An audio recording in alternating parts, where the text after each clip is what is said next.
exactly how I went from 0 to 10K a month with copywriting in 2024 full training. Now this is a VSL, I'm not gonna pitch you anything at the end, and this training certainly isn't like these free courses you've seen on the internet, on YouTube. The things I'm gonna show you today are pretty advanced, and these are stuff that my students pay me a lot of money for. So yeah, pay close attention to this. It's not gonna be, you need to take notes and you need to be actually paying attention. Otherwise you're not gonna get any value from this. You should just keep watching some TikTok or something.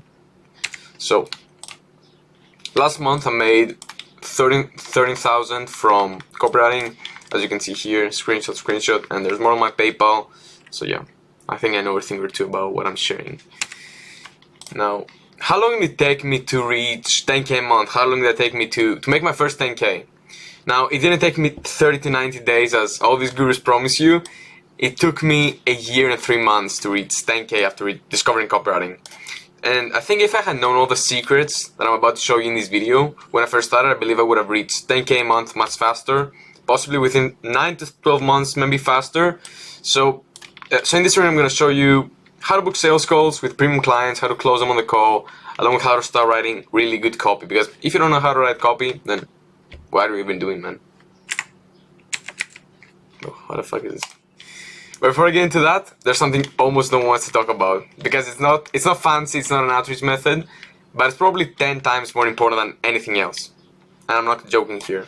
This is the one thing that turns simple athletes into world champions, you know, MMA fighters into UFC champions. It's what we're millionaires, billionaires, and it's the one thing I would want if I was starting from zero and I wanted to reach 10K as fast as humanly possible.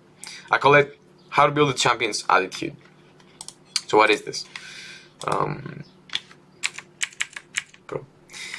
lot of people will tell you mindset is the most important thing and that you can succeed without it, and they're not wrong. Not wrong. Mindset is the most important factor of succeeding as a copywriter, and it dictates the type of action you take and how you show up every day. And it's a difference between high quality action, which lands you premium copywriting clients, or focusing on low return tasks that just make you feel productive without actually moving the needle forward. And this is a mistake a lot of people make. They think they're productive, they're in their computer, they think they're working when they're not. And that's why they're not landing clients, because they're not focusing on the right things. So let me tell you a little story from when I was a Muay Thai fighter. I still am. I'm probably much more serious now. This was from one of my first fights, to show you that it doesn't really matter how poor your mindset might be right now. Because a lot of people say, oh, if you don't have the mindset, you're not gonna succeed. And that's half true, because you can fix this if you do what I'm about to show you. Now, here's me in the ring. Look, I don't always have the I can achieve everything mindset like I do now. In fact, I was struggling with crippling anxiety. Okay, so before getting into the ring, I always thought I could never win, other fighters are better than me, winning just isn't for me. I don't know why. I just felt I had a lot of limiting beliefs. And that fear later translated into copywriting. So in the beginning, I thought I'd never be able to land big clients. I was full of limiting beliefs. But even though I had all this fear, I never let it control me. So when I started copywriting, it was like, copywriting is saturated. There are not any clients left. There is too much competition and all this bullshit. But that's not true. None of this is true. It's all in your head. And I understood one simple principle, that you can be the most unlucky and untalented person while having the poorest mindset, yet still win. In this case, become a 4-figure copywriter, 5-figure copywriter, 6-figure copywriter. That's it. But why does this keep moving forward? Yeah. So the results you're looking to achieve come down to 8 words. How will you show up every single day? Because the work just needs doing. And once you do the work, the mindset takes care of itself automatically. That's how I went from being super insecure to feeling like I could achieve anything in my life. Right now, in the beginning, my mind had 85 to 90%, or maybe more, 95% negative thoughts, and just 5 to 10% of those thoughts were positive, like, I can make it, oh, I can make it, I think I can make this happen.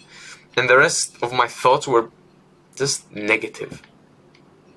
And now it's the exact opposite. And now I have 90 to 95% positive thoughts, and just 5 to 10% of my thoughts are maybe negative, or I have some negative feelings again, you know? So, being what I call a champion or a contender. Learning the difference between champion and contender was probably the biggest mindset lesson I acquired in 2023. It was the key to me becoming a 4-figure copywriter. Now I'm a 5-figure a month copywriter. You might have heard this a million times before, but consistency is what made anyone in life successful. You won't succeed if all you do is put in the work only when you wake up motivated, and that's a fact. You have to show up every day, and I call this having a champion's attitude. So let me ask you this, how will you show up every day? Will you wake up hungry to make your dreams a reality? Or will you complain for not having a client even after outreaching for months, or, you know, I've already sent 20 outreaches today, shouldn't I have a client by now? And lastly, how often will you show up? That's really important. You need to answer those questions. Now, the truth is, you can have the worst outreach strategy, but if you show up 7 days a week, you'll still land a client faster than if you were to have the perfect outreach, but only do the work once per week. And in simple math, I'm going to show you this. So 1 out of 10 consistency times 10 out of 10 outreach strategies equals 10 out of 100 results. So you only succeed 1 out of 10 times. But if you're consistent 10 out of 10 times and you just have a 5 out of 10 outreach strategy, then you'll succeed half of the times. And this is something I learned from a mentor, which was really a game changer when it comes to reaching 10K a month. Now, do you see how consistency is really the key to landing those premium clients? There's no secret. People will just try to drug you in with the best outreach method, the secret outreach method, just so you can buy their course and learn this stuff. Well, there is no outreach method. There is no secret outreach method. The secret outreach method is to be consistent, is to have what I call the champion's attitude. That's what it all comes down to. That's what reaching 10K a month comes down to. It doesn't come down to all this bullshit that they say. Now, you want to know the best part? You find the best outreach along the way. Meaning that as long as you show up daily, despite how depressed, sad, tired, whatever you feel, the work will take care of itself. The more you stay in the game, the more systems, strategies, and secrets you'll discover. Just remind yourself when you start a new skill. It could be playing sports, a musical instrument, or taking photographs, whatever. It could be cooking. I don't know, anything. How much did you know when you first started versus after 6 to 12 months? Versus if you're an athlete and you're competing for years, or not competing, but training for years. Let's say it's basketball, whatever. If you were training for 5 to 10 years, just remember how much better are you than when you first started 5 to 10 years ago. You can see this anywhere, everywhere. So maybe you've never thought about this in the past, but now that you look at the skill, you learn from the perspective. Yeah, exactly, the thing I shared with you. How to handle outreach rejection and insults, because a lot of people they just get very, very discouraged whenever a client tells them, no, I'm not interested, or whatever. So that's what I want to show you here. So here's a quote I learned from Myron Golden. He's a 9-figure coach, I think. Some of the greatest gifts you'll ever receive in life are extremely painful when you receive them. It's not possible for one-sided thing to exist. Where there is a positive, there is a negative, and vice versa. It's just like a coin. Just like a coin, it has heads and tails. It has 2 sides. It's just like anything, bro. It's just like my phone. It has 2 sides. Everything has 2 sides. So what you might think is a negative is actually positive. It can actually turn into a positive. So what does getting rejected or told to fuck off actually mean? It means that you were salesy, you didn't do your research on the brand, and your outreach straight up sucked. Okay, that's what it was. It had nothing to do with you. Most people, when they get rejected, they think it's a personal thing, when it's not. It's not a fucking personal thing. The business owner didn't wake up this morning and say, oh, I'm gonna respond awfully to that copywriting on my inbox. No, you did something. I mean, your process, there's something wrong with your process. There's nothing wrong with you specifically. Okay? So, But why is that a bad thing? Again, getting this type of response just means you need to get better at outreaching or discovering the real problems the business has. That's what it all comes down to. So this means the reason you're not getting clients is because you're not good enough yet, which is a good thing. You still have things to learn and work to do. That's it. So with this said, why would you feel like giving up after a prospect rejects or insults you? The only way you would is because you view the rejection as personal. Exactly like I said 1 minute ago. Okay? So it isn't the case. This isn't the case. It's not personal. It's very unlikely that your prospect woke up today and thought, oh, let me insult this copywriter in my DMs. So if you just keep getting better, you'll land 4-figure clients. Like, it's pretty easy. It's pretty easy. So what to do if you're starting to lose motivation? Most copywriters, when they've been outreaching for months, for days, for weeks, the time frame depends on the person. They don't see the results they're looking for, meaning they don't land clients. They're starting to lose motivation. And that's no wonder. It makes sense. And that's when throwing the towel in and giving up starts running through their mind. They think, how come all these copywriters with clients be so lucky? I know I can provide those clients with the best results. I just need somebody to give me a chance. Bro, that was me. That was actually me. I remember having this conversation with my father like not a few years ago. Almost a year ago, 6 to 9 months ago. I was like, I don't have any clients yet, and I'm a really good copywriter, so I don't know why. I just need a chance. And then I'm gonna prove myself. That's what I told myself. So, a few action steps. Number 1, increase your time frame of how long it's gonna take you to land clients. Okay, good shit takes time. So instead of being like, oh, if I don't this is another mistake I made. I was like, okay, so if I don't land a client in 3 months, then I'm gonna quit. I only have 3 months and then I'm out. Right? When you're thinking this, you're putting unnecessary stress on yourself. Not only are you putting stress, but it's not good.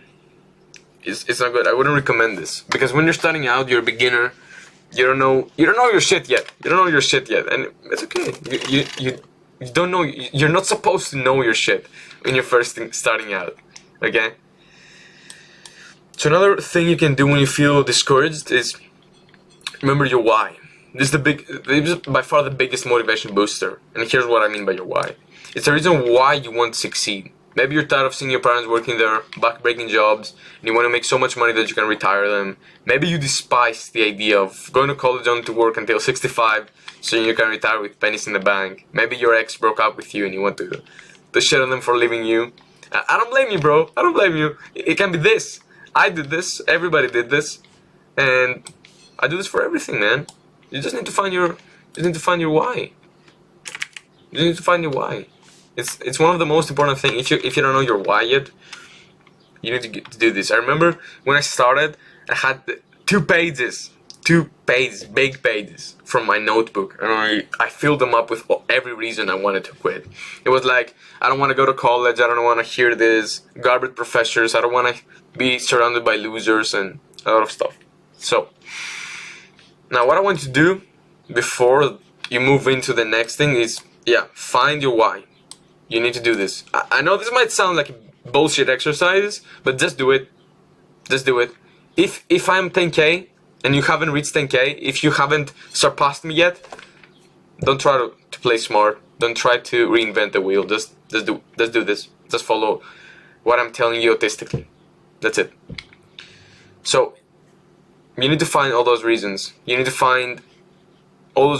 when you do, you're gonna have enough motivation to just jump out of bed in the morning and conquer your goals. That's how it goes. So, work-life balance. How to have it all. Most gurus will tell you that you can't succeed in all areas of your life at the same time, that you're splitting your attention if you do too many things at once, and I fell victim to that mistake too. So when it came to my fitness, I went from being a Muay Thai national champion to training 2 to 3 times a day to getting 10 kilograms. When it came to my relationship, not only did I gain 10 kilograms, but I remember walking up some stairs and gassing out, man. Well, I used to train for hours a day. I was like, bro, this isn't me. When it came to my relationships, I pushed away all my good friends so I could be productive 24/7. I didn't go on dates. I stopped answering my family's phone calls because I didn't want to waste my time, of course. I wanted to be productive. And I did all that so I can be productive, yeah. Because I believe the lie that you can't have it all. The funny part is, I did all those things, or actually stopped doing those things, to be more productive, but I ended up being less productive. How crazy is that?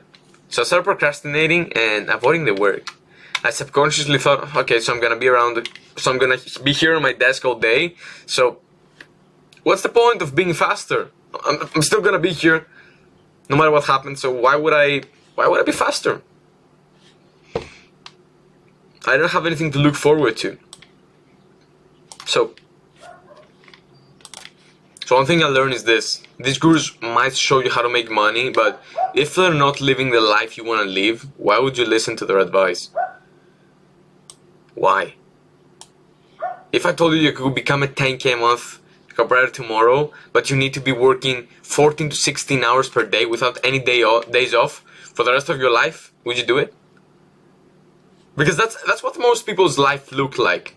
They work for the entire day, they have no relationship, they look like they're fucking, I don't know what, the body's in awful shape, they don't have any hobbies, they don't have any friends, they have poor relationship with their families, and all they do is make money. Would you want to be that person? I personally don't. So if you don't want to become that person too, then I suggest not listening to their advice. You just want to take advice from somebody who is living the exact life you want to live. Okay? Yeah, most of these coaches do nothing else besides work all day. I did that too, and I believe everyone should do it for a period. Maybe not. It depends on you and your goals. I did when I first started out. I wanted to speedrun my learning, so I have all the knowledge I want to start applying ASAP. And fast forward to today, my time of writing this was a few months ago, I've started prepping for another Muay Thai fight. Actually, I have a fight in 2 weeks by the time of recording this. Maybe by the time you're seeing this, I've already had a fight, so yeah. I spend hours with the people I love daily. I travel a lot, I go with friends, even watch movies. Yeah, I watch some movies from now and then. And I do every criminal activity that you would, not actually criminal, but you get what I mean. I'm talking about all these activities that people demonize. That's what I'm talking about. And more importantly, I'm making more money than ever before. That's the funny part. How did I make almost $14,000 last month? Wow. I'm barely working like 2 to 3 hours a day. How? Like some days I might work like 1 hour. Sometimes I might not do anything. For example, tomorrow I'm traveling. I'm gonna go to a gym to spar some national champions from there. So I won't be doing anything, basically. That's fine. So how can you have it all? Like, can you have it all? Absolutely. The best part about this is that when all parts of your life are going great, you write better copy. That's what I found. Because copywriting is a creative activity. When I'm happy, I've realized that I'm even more creative. When I work too little, I'm walking down the street and coming up with angles for my clients' emails. Yeah, I might walk out with my dog, and that's how it goes. I'm gonna be coming up with angles. So here's what my typical have it all day looks like, so you can have a better idea of how to split your schedule. So wake up at 7:30 to 8. I used to wake up at 5. Big mistake. I'm not recommending this unless you have to work to do your stuff. Work for 4 to 12 hours and have the rest of my day for the activities. And now this has changed from the time I wrote this. I work for about 4 hours a day. I train for 4 hours a day. Some days I work more, okay? So I might, yeah, but only if I want to. I'm not forced to do it. I only do this if I want to. And the activities I love. So if you're working 9 to 5 or you're going to college, you could easily put in 4 hours of copywriting work before or after. Yeah, you're working 8 hours. You put in 4 hours of work, and then you have 4 more hours to do whatever you want. To go to the gym and do whatever. And that's all you need, especially in the beginning. You don't need to do all this crazy 16-hour work days, 18-hour work days, 100-hour work week. If you're not working 80 to 100 hours a week, you're fucking, what do these gurus say? You're bored. Like, you're lazy. Yeah, you're lazy. So, yeah. Just focus on taking action. That's the secret. If you can do 4 hours of taking action without consuming content, it's more than enough. It's more than enough. So how to write we're done with champions attitude thing. So how to write A-list copy so you get paid top dollar. Now first, what exactly is copywriting? It's not what you've been told. Most people will say copywriting is the art of selling with words and all this bullshit that everybody says, but that's probably the most generic, cliche, and terrible description I've ever heard. In reality, copywriting is the art of communicating the value of your client's offer in the clearest way possible. Okay? And the second thing it is getting the reader to read the next line with each one of your sentences. So, what is it exactly? The subject line, the goal of the subject line is to get the reader to open an email. The goal of the first line of the email is to get the reader to read the next line. The goal of the second line is to get the reader to read the third line, and so on and so forth, until they click. That's it. Removing friction and communicating your client's offer in the clearest way. But most copywriters will try to make their copy sound too cool. They try to get creative and fancy. And because of that, their copy isn't converting. They're ruining their client's reputation, and they end up jumping from one client to another and repeat. That's a mistake I made. So the first step to writing killer copy is to keep it from getting in the way of the offer. Because a lot of people's copy just gets in the way of selling. Listen to this. Most people's copy is just getting in the way of selling. Because if you're using this crazy, stupid analogy where you're like, if achieving this result has started to feel harder than climbing Mount Everest in flip-flops, then do this and this. Bro, if you're writing this, nobody's reading this. I'm gonna be honest with you. Nobody's reading this.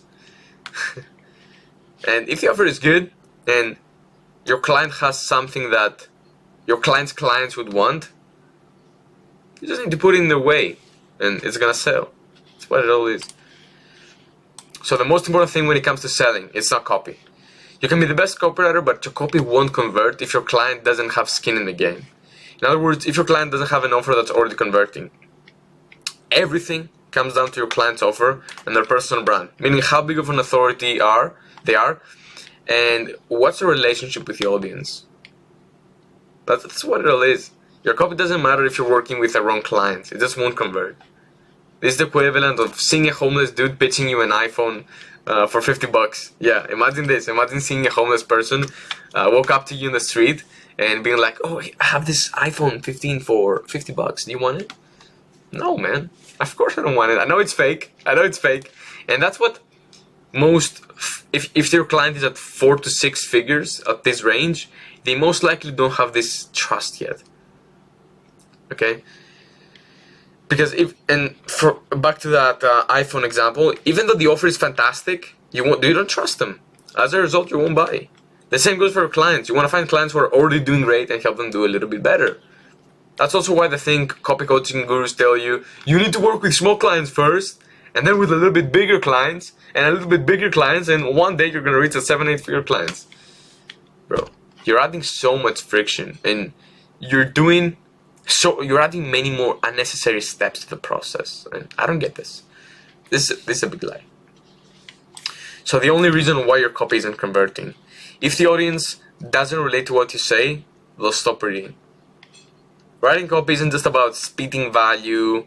It's not about just writing some benefits. It's none of that. It's not just about having these analogies and keeping it funny or something. That's not what it is. That's writing. That's not copywriting. You need to learn the difference. Anybody can write an email where they just give a value and at the end they have a CTA selling their product. Everybody can be like, here are 4 steps to, here are 4 steps to become 10K, to build a 10K month Amazon store. And you're like, boom, 1, 2, 3, 4. And if you want my help implementing this, just click here. Everybody can write this. You're not special if you can do this. You're not special. That's not what copy is. That's just writing. I'm telling you, your client can write this. Any client out there can write this. They're not gonna hire you just for this. You need to just get better at your skill. You need to find more stuff to do. Okay? You need to grab and maintain attention. That's what it is. You can't just do this by giving value or sharing stuff that your client has already said on YouTube videos, whatever. Okay? Now, these are the 80-20s of marketing when it comes to copywriting. What exactly is the 80-20? If you don't know, it's doing the 20% of the actions that are gonna bring the 90 to 80% of the results. That's what it is. These are the little things that are gonna bring the biggest results, the biggest change in the business. So, learning marketing so you can write high converting copy is much easier than you might think. If you know these 4 awareness levels that I'm about to show you, you don't need anything else. Okay, so, and I'll share everything in the simplest way possible. So, problem unaware. This is 60% of the market. These are people who don't even know they have a problem.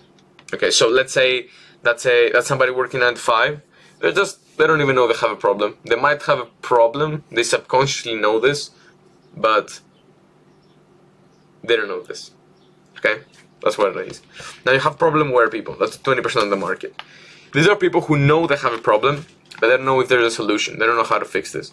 For example, these could be people who are tired of working 9 to 5 job, and you usually target those people with leads, with ads, and you simply present a solution. That's what it is. Like, and you're like, here's how to quit your 9 to 5 job, and that's an online business. So you just present your problem. You just present the problem so they can relate to it, and then you present the opportunity. That's what it is. Now, solution aware, that's 17% of the market. These people know they have a problem and that there's a solution. They just don't know how to move forward and which business model to start. They might be on the fence about starting copywriting, affiliate marketing, or maybe trading, but they don't have a specific model they want to choose. Okay, and you target these people with social media and email marketing. Offer aware, 3% of the market. These people are in the buying window, meaning they know they have a problem, they know the solution, and they know about your offer. And they might know a few things about other people's offers. So these are people who are convinced in copywriting, for example. So before you get convinced in copywriting, you're like, oh, should I start drop shipping, should I start this, should I start that?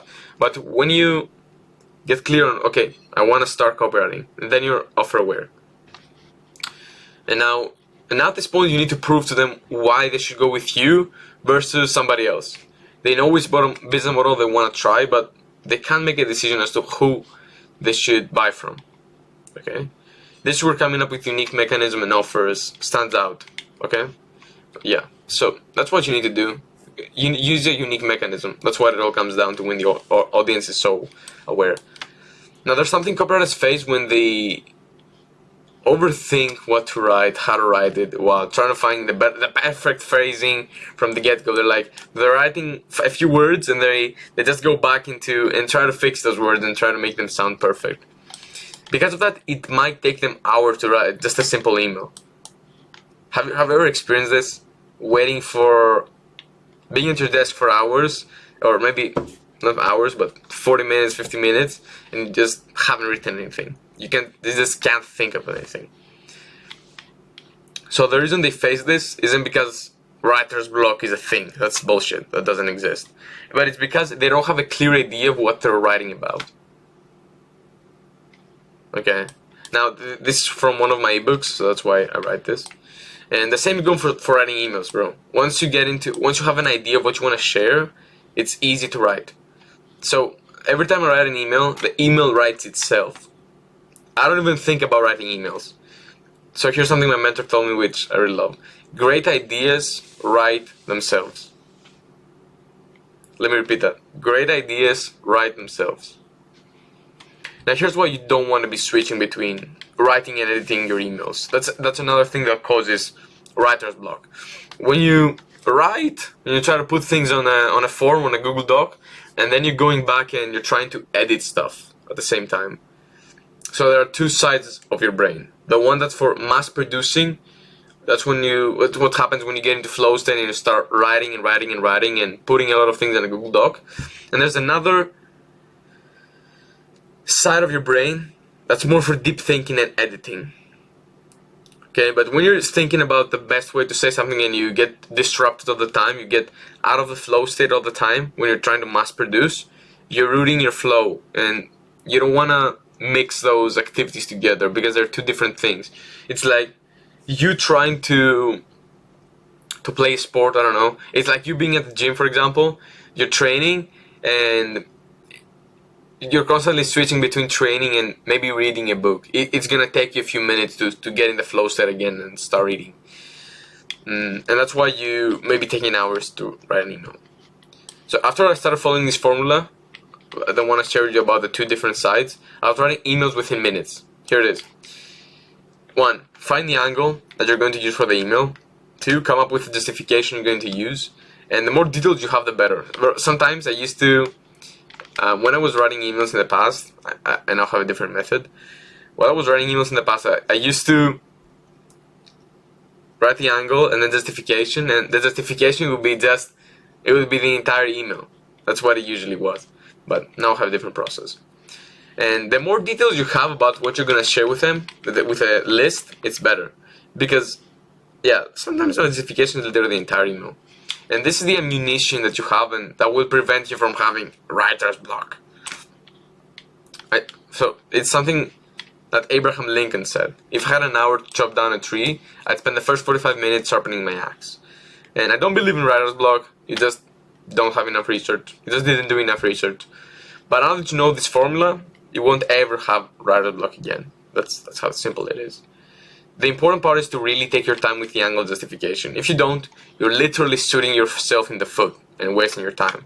No matter what you think, finding all those before you start writing is much faster. Because I used to have this thing that, bro, I'm tired, or I'm bored, I don't want to do this. I was just lazy, I was just lazy.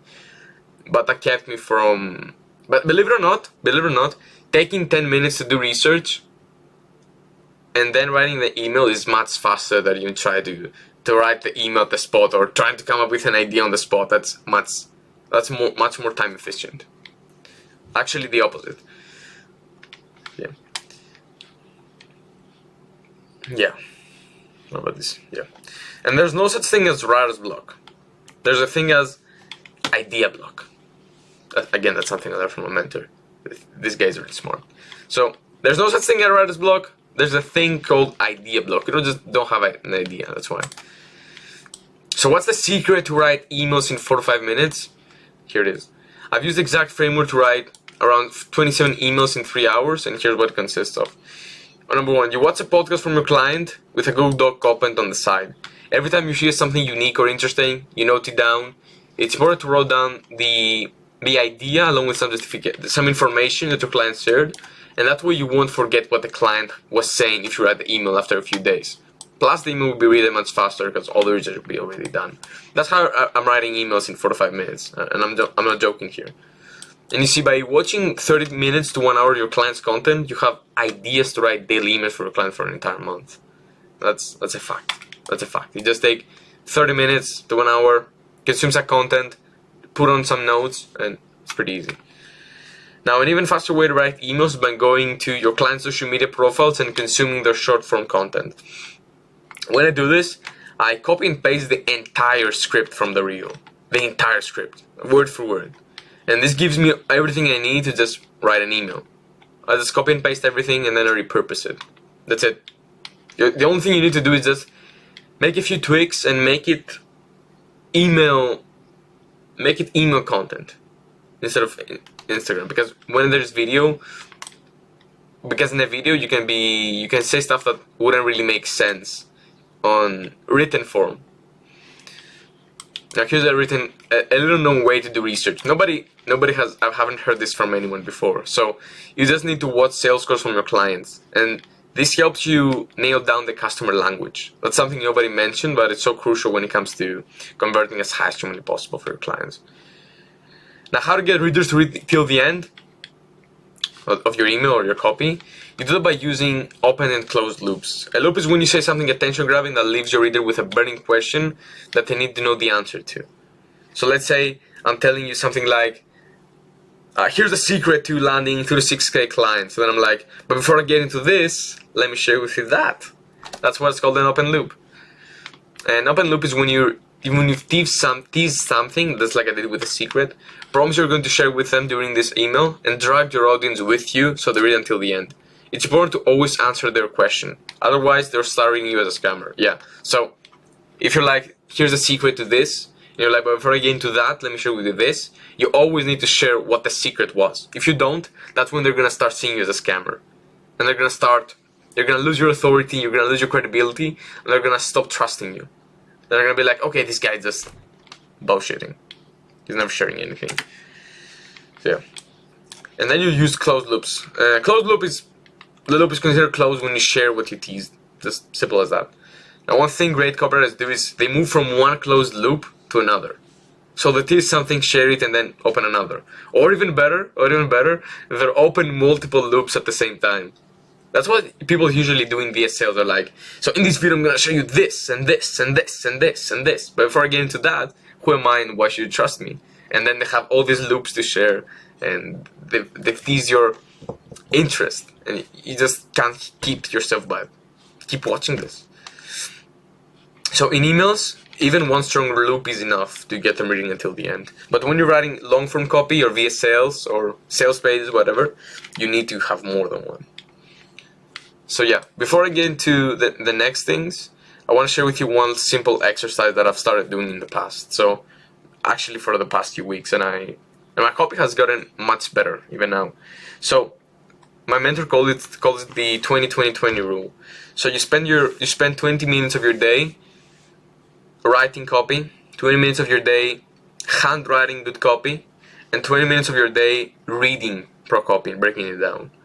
So it takes 1 hour, and it's probably the highest ROI thing anyone can do to write better copy faster. And if you're a beginner, this is a non-negotiable. You need to do this.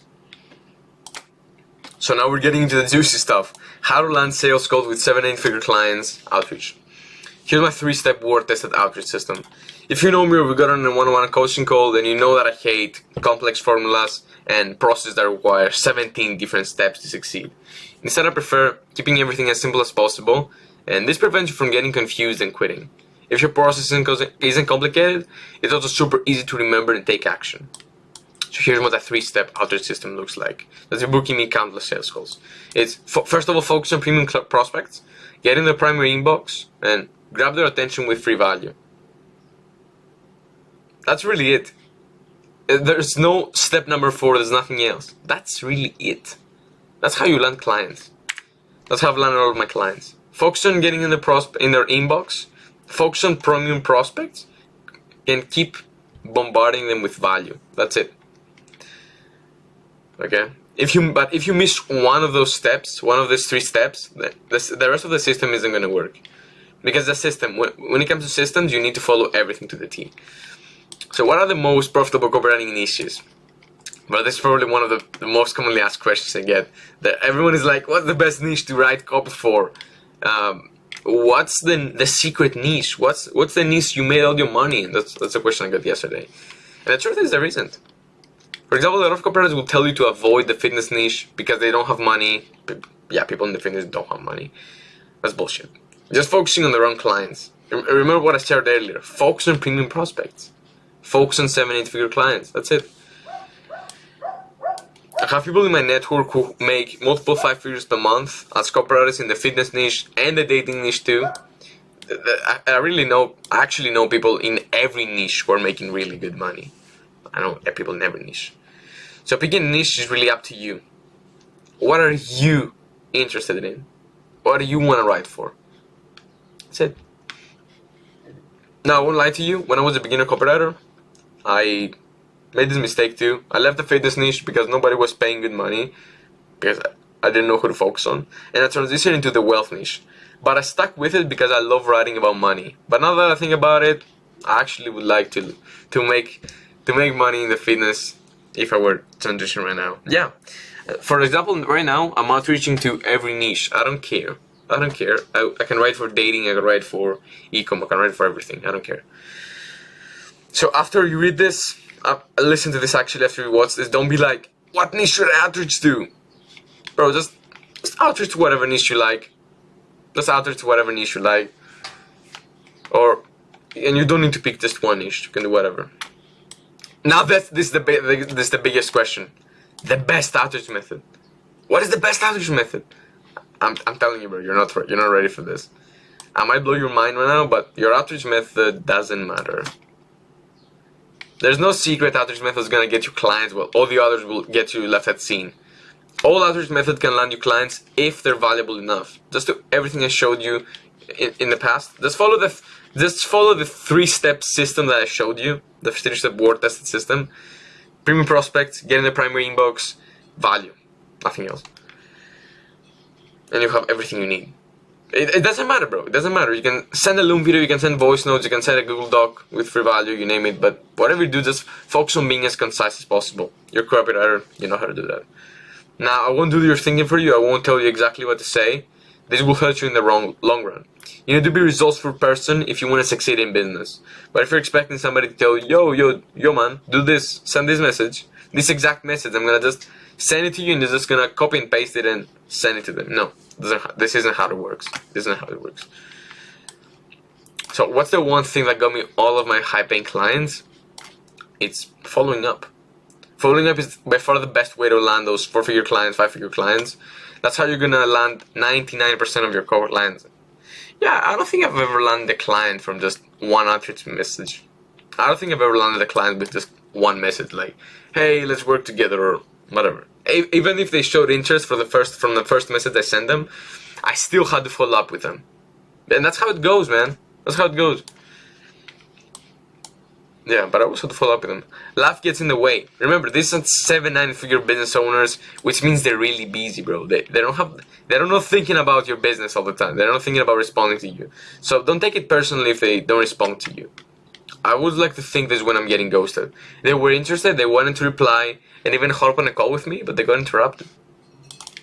I follow up with my prospects every 3 to 7 days. Every time they want to pick different ways. Every time you want to pick different ways to provide value. Value is also sending them witty, funny messages as well. It's not just sending them, I don't know, Loom videos. Okay? What to do if you're outreaching but not closing clients? Copywriters who've been outreaching for a while without landing any copy clients are feeling a bit desperate and thinking about quitting. And I don't blame them. It can be hard to keep going if you're not seeing the results you want. Here's what I want to leave you with. If you're not landing clients, chances are you're not ready yet. You're not ready to manage the client, you're not ready to deliver the work, and you're just simply not ready. One of my key beliefs is that everything happens for a reason. So detach yourself from the outcome, put in the work, and what you're trying to achieve will happen by accident once you're ready. It's like they say, it's a crazy thing, I'm paraphrasing here, I don't remember exactly what they said, but spectacular things happen when preparation meets opportunity. That's when you see, for example, if you're a fight fan and you watch some UFC fights, whatever, and you might see a spectacular knockout, it's because preparation meets opportunity. That's what it all is. So yeah, and it's so fucking easy to keep going once you see results, because you start seeing everything falling into place, and it's kind of addicting. It's like a video game.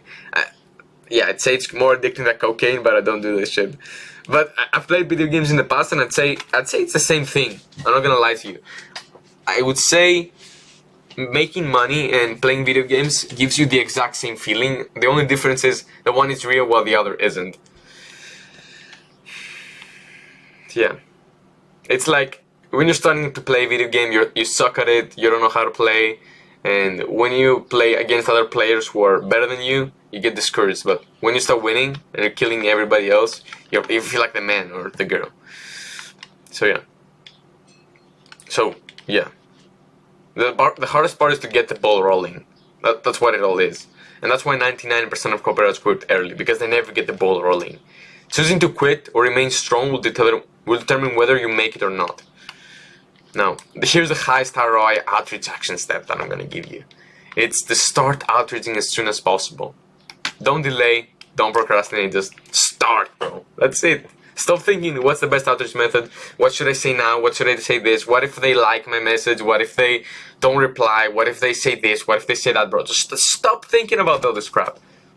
None of this fucking crap matters. Just need to start outreaching. Just need to start outreaching, bro. Stop thinking all this bullshit. Stop procrastinating. So, how to close premium clients on the sales call. So, I want to leave you with 9 to 10 principles, which are the highest ROI things I've ever done, or everything I implement.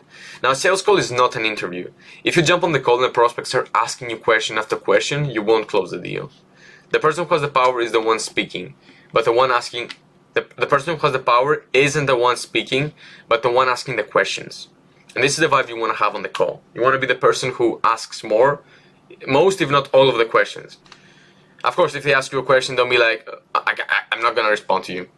this guy Orestes on the YouTube told me to not respond to questions, so I can't really respond to any questions. No, don't be like that. If they ask you a question, answer like a human being, and then turn it into its head. Like, if they ask you a question, you respond, then you ask them another question. Yeah, you want to do the prospect, do 80 to 90% of the talking, and you do 10 to 20%. The best way to be that person is to take the frame of the call from the beginning. And you do it by using a pre-frame. Yeah, that's from one of my ebooks. So a pre-frame is actually this: you hop on a call, and instead of being like, "Hey, how's the weather like in USA or wherever you're from, or where are you from, or what are you doing today?" you can jump immediately into the reason of the call. You don't have to do this. Lately I've stopped doing this because I don't know why. I just stopped doing this, and I start the conversation more as a human. But in the past, I used to be like, "Hey, it seems like we booked this call to talk a little bit about what you're currently doing and how we can help you make more money. Does that make sense?" And then I ask them a question. That's what a pre-frame is. You set the frame for the call. So principle number 2: avoid using all these sales call tactics, bro. Yeah, they don't work. 7 to 9 figure clients are very sophisticated audience. They know what you're trying to do when you're asking the type of question that salespeople would ask. For example, something salespeople say all the time is, you need to find out the why. Why do they need to fix this? Why do they need to fix their problem now? Bro, imagine being there on the call and you're talking to the business owner and he's like, "Okay, so I wanna create this email sequence," and you're gonna be like, "Why?" And just ask why 5 times. That's what they tell you. You need to go deep. For imagine asking a business owner, a millionaire business owner, why? And then they're gonna say, "Okay, so I just want to make more money." And you're gonna be like, "Why again?" "I want to make more money so I can pay for my family." But why? Bro, if you're asking these questions, they're probably getting off the call. They might not get off the call, but they're definitely telling you to shut the fuck up. They're definitely taking control of the call, and they're gonna offend you probably. They're gonna offend you. This is gonna call you out on your shit, and they're gonna be like, "Hey, I know what you're doing there. Just stop." So, yeah. This might sound way too simple to be true, but you want to view the call as a friendly conversation. That's really it. Because when you go into the call thinking about all the money you can make from them when you pitch, you're gonna get stressed, and your prospect will notice that. Detach yourself from the page. Yeah, that's a mistake I used to make too. I used to be like, "Oh, I'm gonna close this client for $2,000, and I'm gonna buy this, this, and this," and I used to picture everything I would buy. I think that can backfire if you're not prepared for the other alternative. I think you shouldn't do this. Because it's very easy to get unmotivated and discouraged. I used to think that. I used to fall into that trap too. And you also give off these needy vibes that, "Oh, I need to sell this, I need to buy this afterwards, so I need to sell you." So yeah, scripts are garbage. Don't use them. If your prospect sees that you're reading off a Google Doc or your notes, you get super derailed. That's what one of my students did, bro. He hadn't read my sales call ebook yet that I have for my mentorship students, and he had recorded this sales call, and we were about to review it. And while we were reviewing it, at one point he alt-tabbed, this thing where you switch tabs, and he read off of a Google Doc and asked him a question. When I saw this, bro, I laughed so hard, man. Of course, I called him out, and yeah. So if you use scripts, definitely you're a robot. And you're gonna decrease your value. You're gonna reduce your authority. They're not gonna see you in the same way.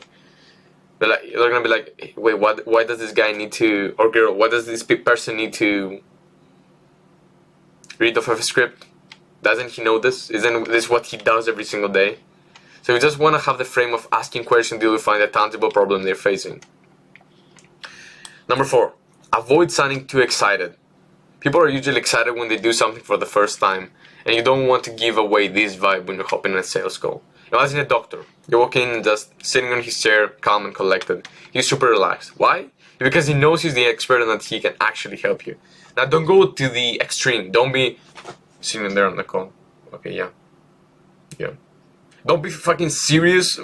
Make a joke. Have a lot of fun. Don't be playful. That's what I do with sales calls. That's what I do with conversations. Like I said, remember this. You need to view this as a human conversation. It's not It's nothing crazy. It's not a fucking politician. I don't know what to do. It's not, you're not doing a politician campaign or something. You need to be funny. You need to show your personality too. And in your first sales calls, you're naturally going to be talking faster too. That's the fifth thing. So try to avoid that as much as possible. A good way, because when you're trying to speak fast, not only does your prospect not understand you, but you're also indicating excitement. Way too much excitement. You don't want to be talking too fast. You want to be relaxed. Okay, so a good way to slow down your rate of speech is by consciously trying to talk a little bit slower than normal. But don't go too slow, otherwise you'll bore your prospect to death. Okay, so number 6, don't stutter. This will make your prospect think you're scared. Bro, I've done this mistake too. Everybody has done this mistake. I'm not saying these things to just shit on you or whatever. I'm just saying this just because I've done them and that's how I found them. This will make your prospect think you're scared. Your prospect isn't. This is what I want you to think about. Okay, this is a good reframe for you. Your prospect isn't of higher status than you, and you certainly aren't of lower status than them. You're equals. Believe it or not. Believe it or not. And even if you believe they are higher status than you, you need to act like they're not special. That's how you need to act. You need to act like they're at the same level as you.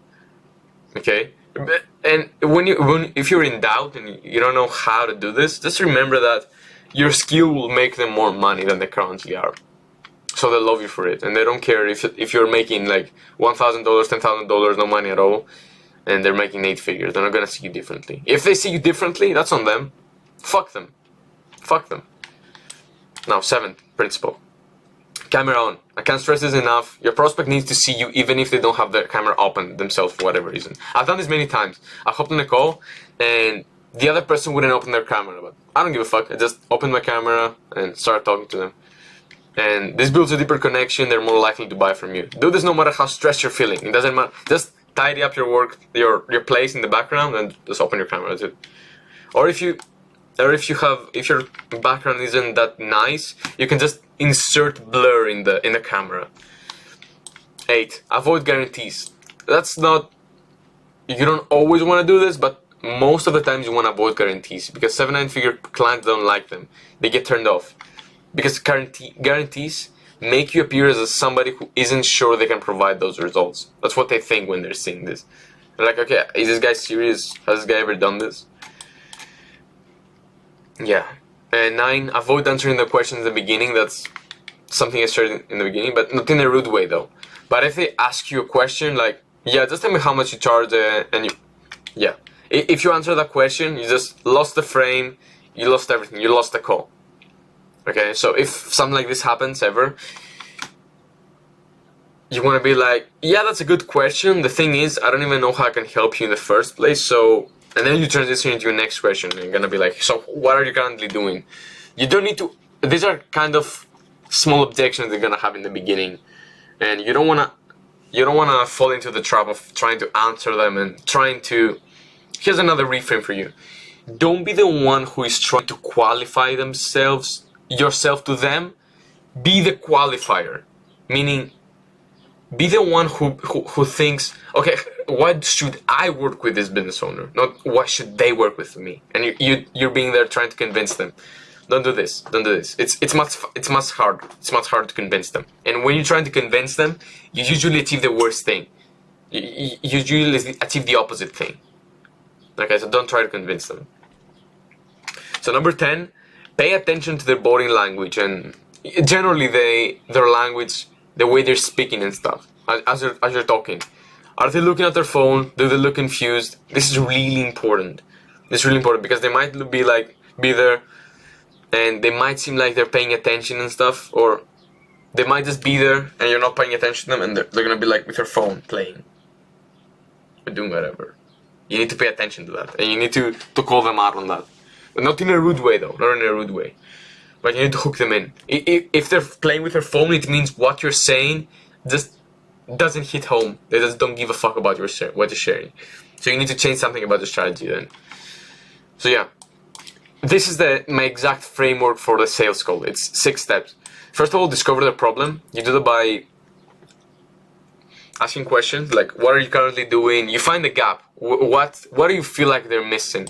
So if they're not, for example, if they're not booking enough sales calls, maybe they need emails. If they're not booking good emails, if they're not booking calls with qualified leads, meaning they don't have money or whatever on the call, you can just be like, you just need to change the emails to qualify them. That's just some things you can, just some examples.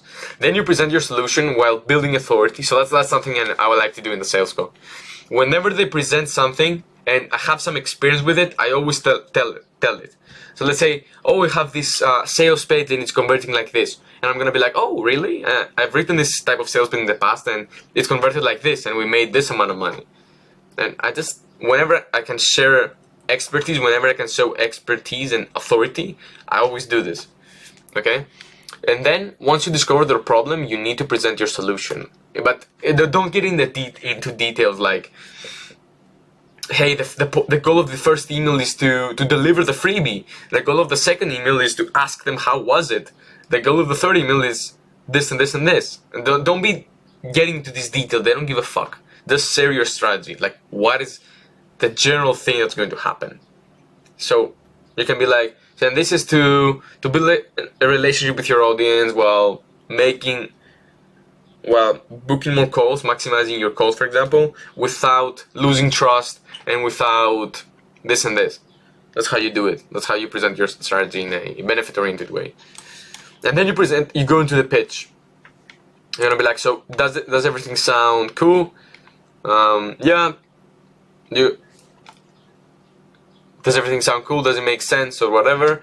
And you're gonna be like, okay, so if you want to get started so we can do XYZ thing, so we can get XYZ result, then the investment for this would be blank. And then you stop talking. That's something I learned. That's something I'm doing all the time.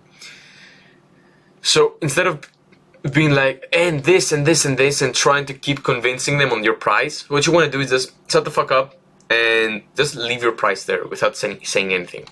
That's really it. And then they're gonna have some objections. They might have some objections. Some people just are gonna buy it at the spot. They're gonna be like, hey, I need to talk with my wife. Hey, I need more time. They don't have the money. It's too expensive. And you just handle their objections. And the way I handle objection is by actually asking them a question like, what makes this expensive, or what do you need to, for example, yeah, you just need to ask questions. That's what I do. You just need to ask questions that get them to open up, and then you get paid. That's the best part. That's my favorite part. So next steps. Don't consume this over and over again, hoping you land clients that way. Just start taking action and only come back to this once you need this. Okay? Don't do any of that crap. Okay? Don't consume this over and over again, hoping you land clients. Please don't do this. You're not gonna land clients by just watching this again. Clients are not gonna magically fall in your lap by doing this again. Okay? And then you keep learning based on your constraint. Okay? That's it. You watch this once, you already watched this, so you don't need to watch this again. And now you're gonna start applying what you learn. And every time you have a problem, you're just gonna keep coming back to this. And at a specific thing I shared, which is troubling you, and that's what you're gonna learn. Take action. It's as simple as that. And like I said, I'm not gonna pitch you anything, so I'm not gonna say this. So yeah. That was everything from me. If you have any questions about all this full course that I share with you, you can just DM me on Instagram and we can have a chat about it. Or you can just comment down below. And yeah, actually comment down below what you think about this. Was this any valuable? Did I just share stuff you already know? What was your biggest takeaway? And yeah, let's have a chat. Peace.